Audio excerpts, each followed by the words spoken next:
ও কেন্দ্রের সাথে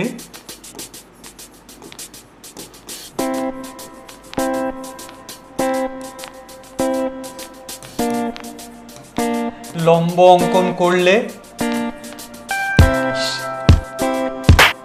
তিনটি অসমরেখ বিন্দু দিয়ে একটি মাত্র বৃত্ত অঙ্কন সম্ভব।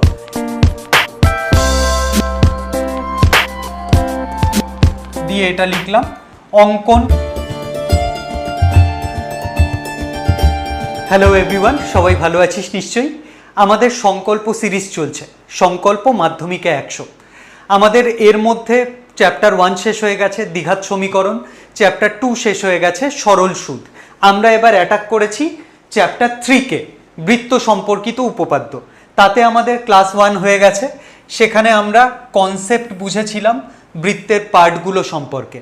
ক্লাস 2 হয়ে গেছে, সেখানে আমরা কোষে দেখিতে ঢুকে পড়েছিলাম এবং 3.1 কোষে দেখি আমাদের শেষ হয়ে গেছে।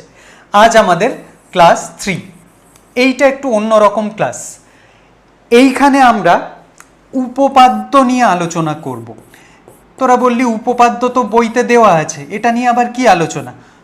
আসলে উপপাদ্য বইতে যে অবস্থায় দেওয়া আছে সেটা প্রশ্নোত্তর ফরম্যাট নয়। মানে প্রশ্নে তোকে বলবে প্রমাণ করো দিয়ে একটা বড় স্টেটমেন্ট। এবারে এইটা পরীক্ষার খাতায় আমরা কিভাবে রিপ্রেজেন্ট করব, এটা একটা ইম্পর্ট্যান্ট ব্যাপার। সেটাকে আজকে আমরা পরিষ্কার করে বুঝে নেব। সেই জন্য উপপাদ্য বইতে দেওয়া থাকলেও আমরা উপপাদ্য 32 এবং 33 নিয়ে এখানে আলাদা করে প্রমাণ করব এই ক্লাসটাতে।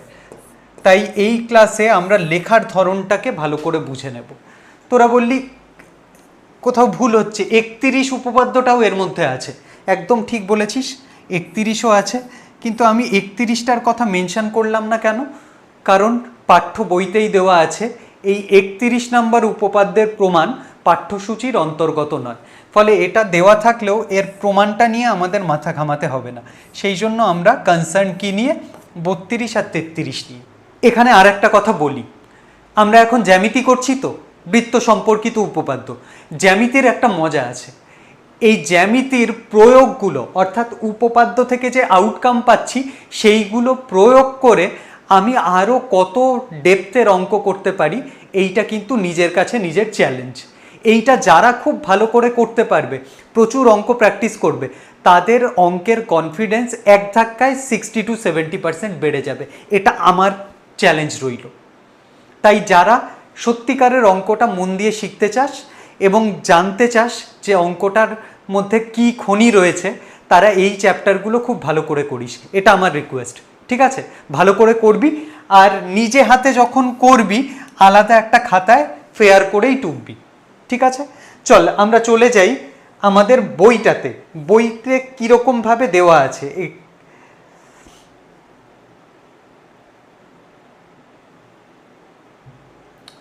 এই যে উপপাদ্য 31, তিনটি অসমরেখ বিন্দু দিয়ে একটি মাত্র বৃত্ত অঙ্কন সম্ভব। এইটা কি? এটা হচ্ছে বক্তব্য উপপাদ্য 31-এর।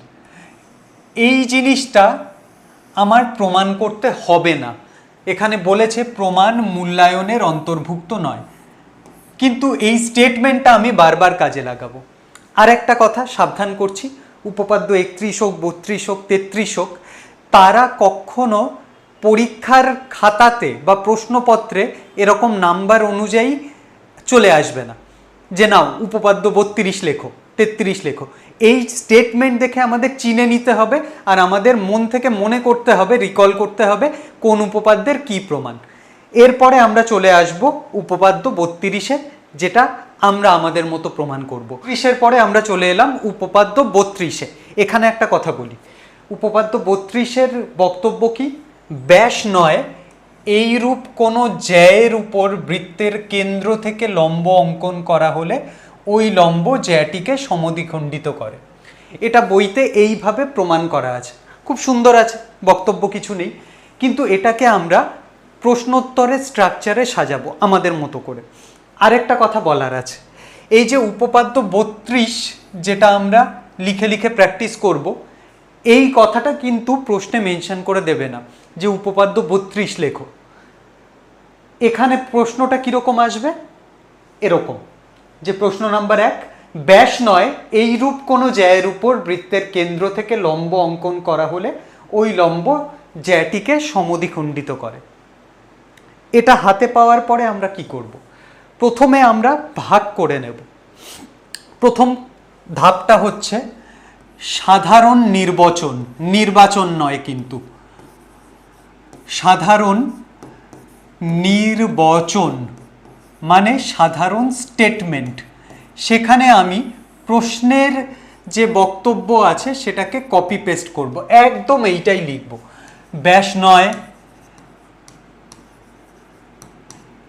এরূপ কোনো জ্যা এর উপর বৃত্তের কেন্দ্র থেকে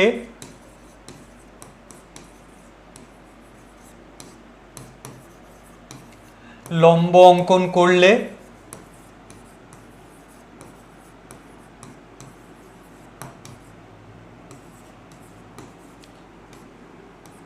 ওই লম্ব জ্যাটিকে সমদ্বিখণ্ডিত করে।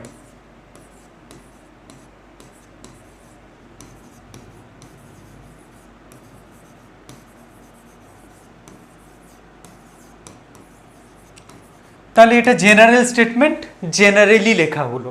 এখান থেকে আমরা স্পেশাল নাম দিয়ে একটা বৃত্ত আঁকবো, তাকে নিয়ে কথা বলবো প্রমাণ করার জন্য।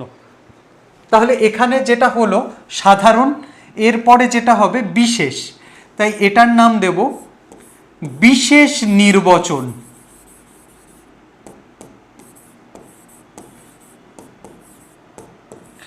সেখানে আমরা একটা ছবি আঁকবো।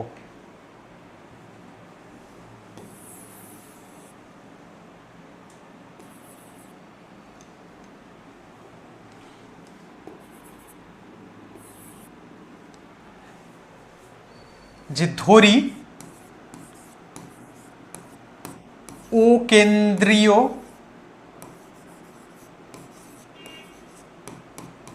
বৃত্তের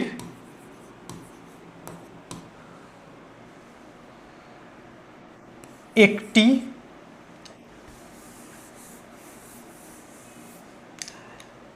ব্যাস নয় এমন একটি জ্যা হলো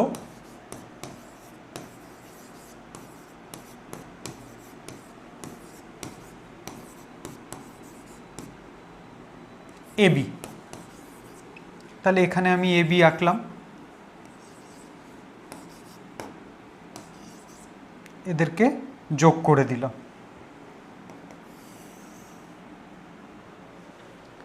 তাহলে ব্যাস নয় এমন একটা যে আঁকা হলো এবি। এইবারে কি বলেছে, এখান থেকে বৃত্তের কেন্দ্রর উপর থেকে একটা লম্ব অঙ্কন করা হলো, ও বিন্দু থেকে, ও কেন্দ্র থেকে এবি রেখাংশের উপর বা এবি জ্যায়ের উপর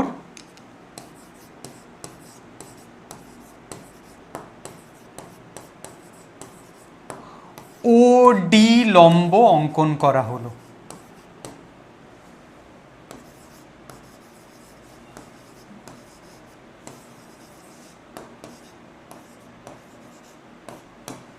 তাহলে ও থেকে লম্ব অঙ্কন করলাম, এটা এবিকে যে পয়েন্টে কাট করলো, যেখানে মিলিত হলো, সেই বিন্দুটার নাম দিলাম ডি। এইবারে কি প্রমাণ করতে হবে, ওই লম্ব জ্যাটিকে সমদ্বিখণ্ডিত করে। তাহলে এরপরে আমার কি পয়েন্ট আসবে, এটা আমার 1 নম্বর পয়েন্ট সাধারণ নির্বাচন, 2 নম্বর পয়েন্ট বিশেষ নির্বাচন, 3 নম্বর পয়েন্ট হচ্ছে প্রামাণ্য বিষয়। কি প্রমাণ করতে হবে, প্রমাণ যেটা করতে হবে তাকে বলা হয় প্রামাণ্য বিষয়। তাহলে আমাকে কি প্রমাণ করতে হবে, যে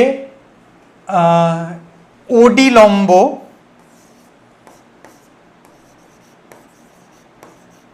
এবি কে সমদ্বিখণ্ডিত করে।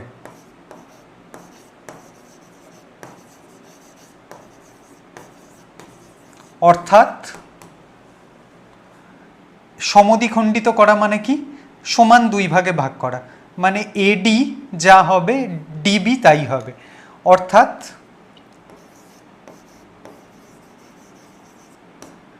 এডি সমান সমান ডিবি।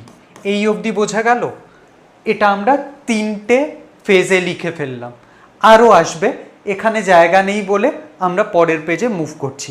তাহলে এখানে কি সাধারণ নির্বাচনে স্টেটমেন্ট, সেখান থেকে স্পেশাল আমি কি নাম দিলাম, পাশে ছবিটা এঁকে দিয়ে দিলাম, সেগুলোকে ব্যাখ্যা করলাম কোনটাকে কি ধরেছি। তারপরে যেটা প্রমাণ করতে হবে সেটাকে লিখলাম প্রামাণ্য বিষয়। এরপরে আমাকে কি এক্সট্রা কিছু করতে হচ্ছে? হ্যাঁ হচ্ছে, দেখা যাক কি সেটা।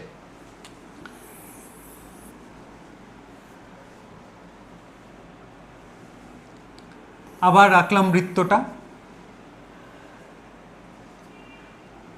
বৃত্তের কেন্দ্র হচ্ছে ও,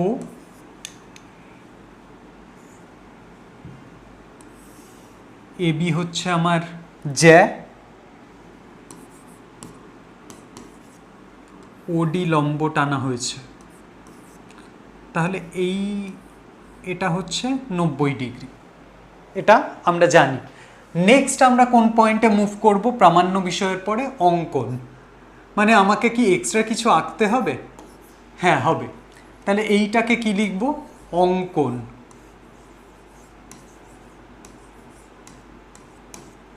কি আঁকবো এটা প্রমাণ করার জন্য? আমি ওর সাথে এ কে অ্যাড করে দিলাম, ওর সাথে বি কেও অ্যাড করে দিলাম, ঠিক আছে?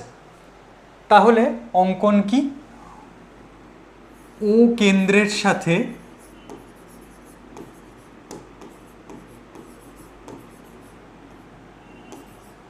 এ বিন্দু কে যুক্ত করে ওএ এবং বি বিন্দুকে যুক্ত করে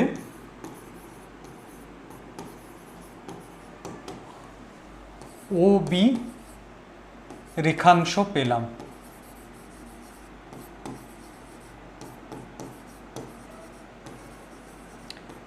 এইবারে আমার সব থেকে ভাইটাল স্টেপ প্রমাণ।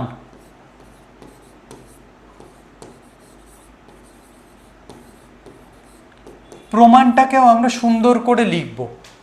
একদিকে লিখব কারণ, অর্থাৎ কি কি সিদ্ধান্ত হচ্ছে সেটা একদিকে, এবারে এই সিদ্ধান্তের পিছনের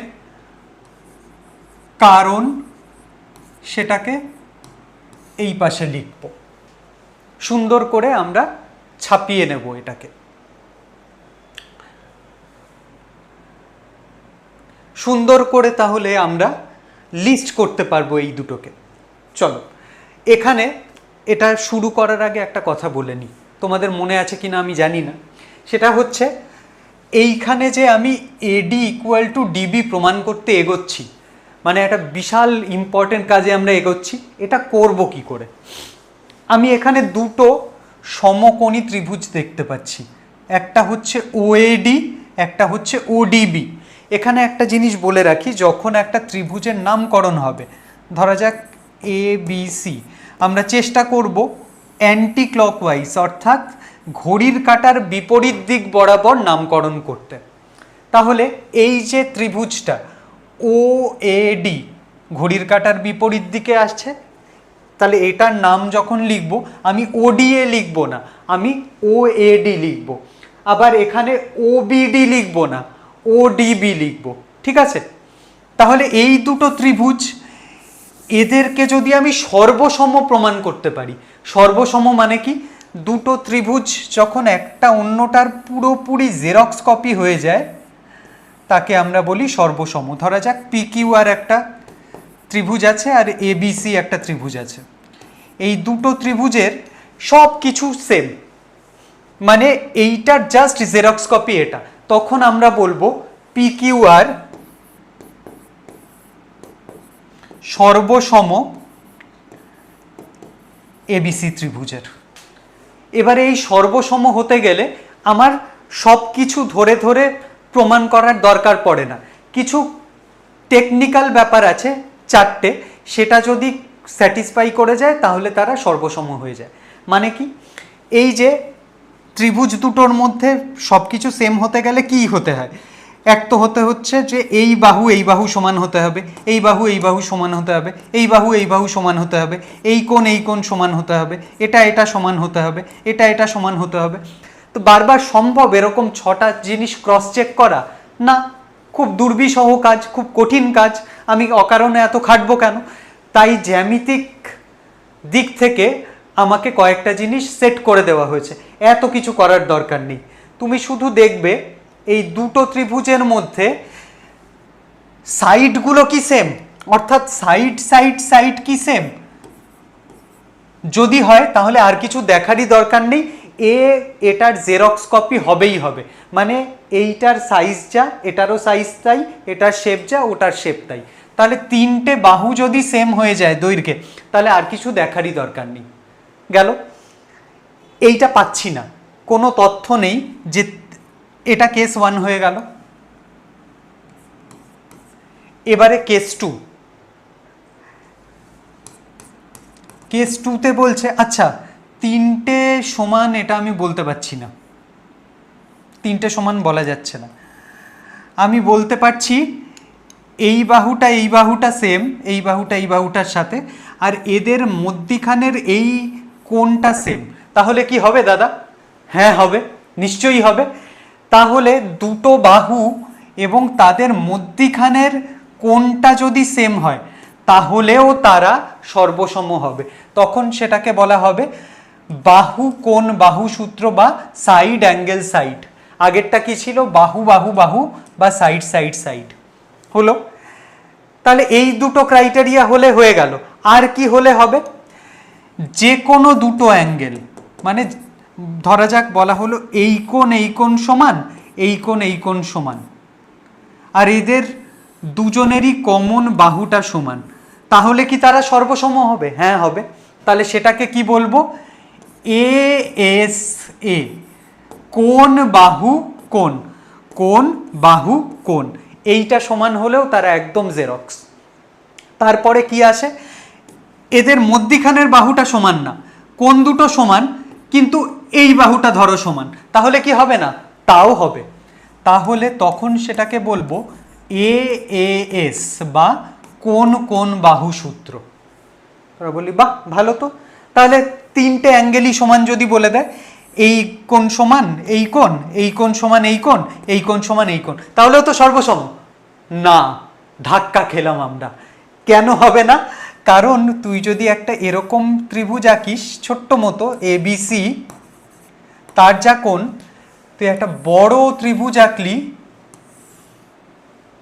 PQR, তার এই কোণ সমান করে দেওয়া যাবে। তাহলে তোর কি মনে হয় এই বিশাল বড় ত্রিভুজটা আর এই পুচকির ত্রিভুজটা একদম আইডেন্টিক্যাল, জেরক্স কপি? তুই বলি না, এটার তো মাইক্রো জেরক্স হয়ে গেছে, তাই না? মাইক্রো জেরক্স হলে তো হবে না, আমার একদম সেম সাইজ হতে হবে। তাহলে এরকম যদি হয়, তিনটে কোণ যদি সমান হয়ে যায়, তখন তাদেরকে আমরা বলবো অনুরূপ ত্রিভুজ বা সদৃশ ত্রিভুজ। ঠিক আছে, সদৃশ কোণী ত্রিভুজ বা সদৃশ ত্রিভুজ। তাহলে তখন কিন্তু আমি এই দুটোর সাইজ সেম বলতে পারবো না, সর্বসম হলে সব কিছু সেম। মনে থাকবে। আর কি হবে না? যদি তুই দুটো বাহু নিস আর যে কোনো একটা অ্যাঙ্গেল নিস, তাহলেও হবে না। যদি দুটো বাহু নিস তাহলে তাদের মধ্যিখানের অ্যাঙ্গেলটাই নিতে হবে। তাই SAS-টা আছে, কিন্তু আমার AAS-টা নেই।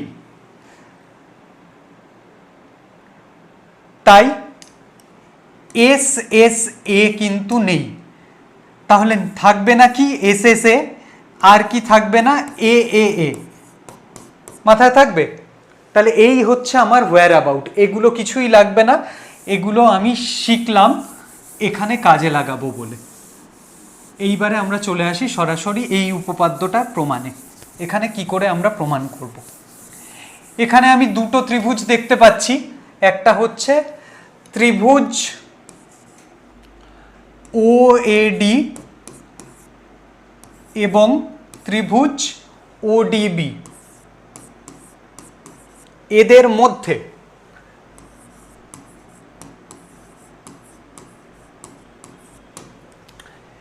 কি কি সেম দেখা যাক। ODA, তাহলে অ্যাঙ্গেল ODA সমান সমান অ্যাঙ্গেল ODB সমান সমান এক সমকোণ বা 90 ডিগ্রি। এটা কোথা থেকে পেলাম?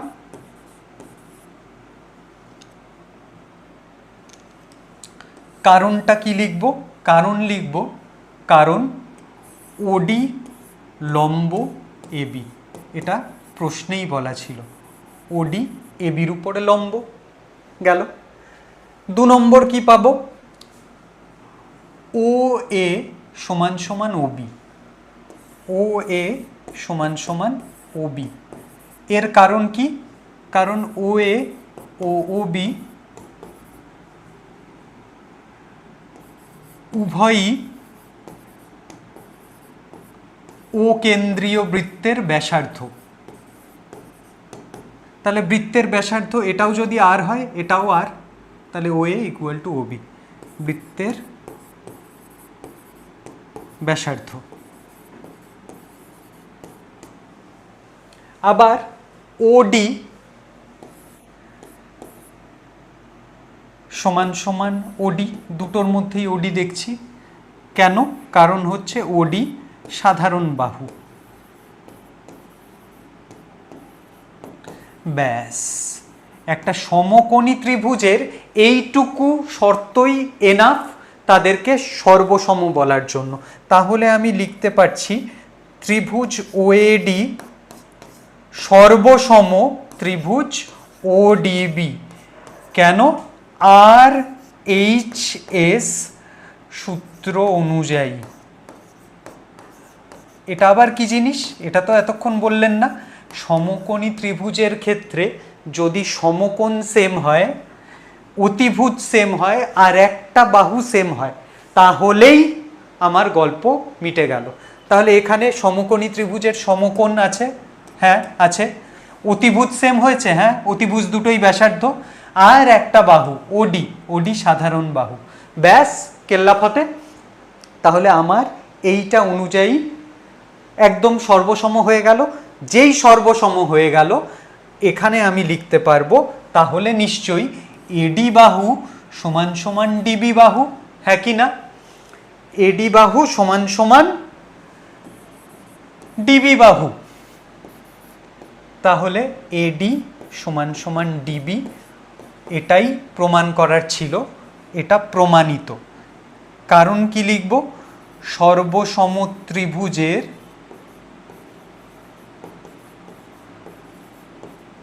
ত্রিভুজদ্বয়ের অনুরূপ বাহু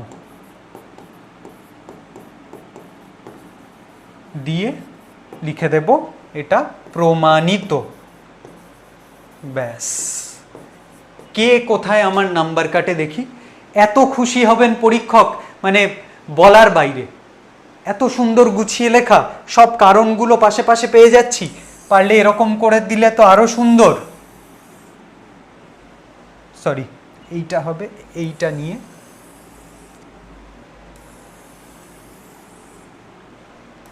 আর কিছু বলারই থাকবে না, একদম সব কিছু গুছিয়ে দেওয়া হয়েছে। তাহলে এখানে আমার পুরো মার্কসটাই ক্যারি করবে। ঠিক আছে, বোঝা গেল? তাহলে 32 আমরা নিজেদের মতো করে প্রমাণ করলাম। তাহলে আরেকবার বলি, সাধারণ নির্বাচন, বিশেষ নির্বাচনে আমরা কি লিখব? এখানে যে যে নাম নিয়েছি সেটাকে ব্যাখ্যা করব। প্রামাণ্য বিষয়ে কি প্রমাণ করতে হবে লিখব। অঙ্কন করার থাকলে সেটা আলাদা করে অঙ্কন করব, এদেরকে জয়েন করে নেব। প্রমাণ করার থাকলে এখানে প্রমাণ করব। আচ্ছা, এখানে আরেকটা কথা, আমি যেটা অঙ্কন করব চেষ্টা করবে এটাকে ডটেড লাইন দিতে। আমি এখানে সলিড লাইন দিয়ে ফেলেছি, কিন্তু যদি নিজেরা কিছু আঁকি এটা ডটেড লাইন দিলে আরও স্পষ্ট হয় যে এটা আমাদের বানানো, এটা দেওয়া ছিল না। ঠিক আছে, তাহলে 32 শেষ।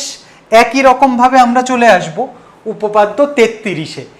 এখানেও কিন্তু এরকম প্রমাণ করি যে ব্যাস নয় এরূপ কোনো জ্যাকে যদি বৃত্তের কেন্দ্রগামী কোনো সরলরেখা সমদ্বিখণ্ডিত করে, ওই সরলরেখা ওই জ্যায়ের উপর লম্ব হবে, এটা প্রমাণ করতে হবে।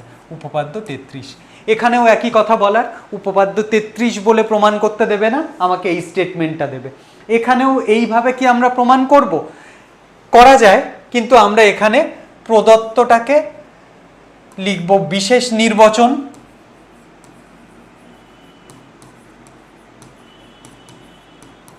এই স্টেটমেন্টটাকে একে লিখব সাধারণ নির্বাচন। তাহলে ভেঙে নিলাম, তাহলে স্টেটমেন্টটা আমি খাতায় লিখলাম সাধারণ নির্বাচন বলে, বিশেষ নির্বাচন বলে ও কেন্দ্রীয় বৃত্তের ব্যাস নয় দিয়ে এটা করলাম। প্রমাণ করতে হবে, এটা আমরা কি লিখছি আরো সুন্দর করে, প্রামাণ্য বিষয়।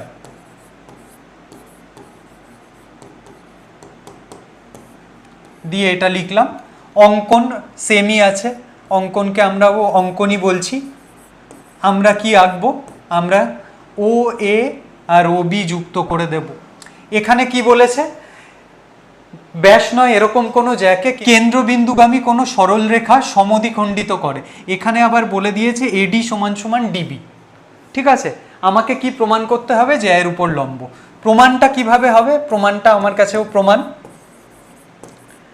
আবার এদেরকে যুক্ত করলাম ও এ আর ও বি, তাহলে আবার দুটো ত্রিভুজ দেখতে পাচ্ছি। তাদের মধ্যে সর্বসমতা কি প্রমাণ করা যায়? হ্যাঁ যায়। ও এ ডি আর ওডিবির মধ্যে ও এ ইকুয়াল টু ওবি, কারণ কি? তারা একই বৃত্তের ব্যাসার্ধ। এডি সমান সমান ডিবি, এটা বলা আছে, এবারে এডি সমান সমান ডিবি বলা আছে। আর ওডি সাধারণ বাহু, তাহলে তিনটে বাহুই সেম। এস এস এস বাহু বাহু বাহু শর্ত অনুযায়ী এরা সর্বসম। সর্বসম হলে এই কোণটা সমান সমান এই কোণটা বলাই যায়। এবারে একটা রেখার উপরে আরেকটা সরল রেখা টানা হয়েছে, দুটো সমান কোণ তৈরি হয়েছে। আমরা জানি একটা সরল রেখার উপরে টোটাল 180 ডিগ্রি কোণ তৈরি হয়, এই দুটো বলছে সমান কোণ। তাহলে সিরিয়াসলি এগুলো 90 ডিগ্রি ছাড়া আর কিছু হওয়ার নেই। তার মানে এরা এক সমকোণ করে, আর এক সমকোণ যদি হয় তার মানে ওডি লম্ব এবি। বোঝা গেল? তাহলে এইভাবে আমরা গোটাটাকে আবার লিখলাম, নতুনভাবে প্রুফ করলাম। এটা আশা করি তোরা বুঝতে পেরেছিস। আরও কিছু কিছু প্রয়োগ আছে, ওগুলো আমরা পরের ক্লাসে দাগিয়ে নেব। আমরা চলে যাব তারপরে 3.2-তে। ভালো থাকবি।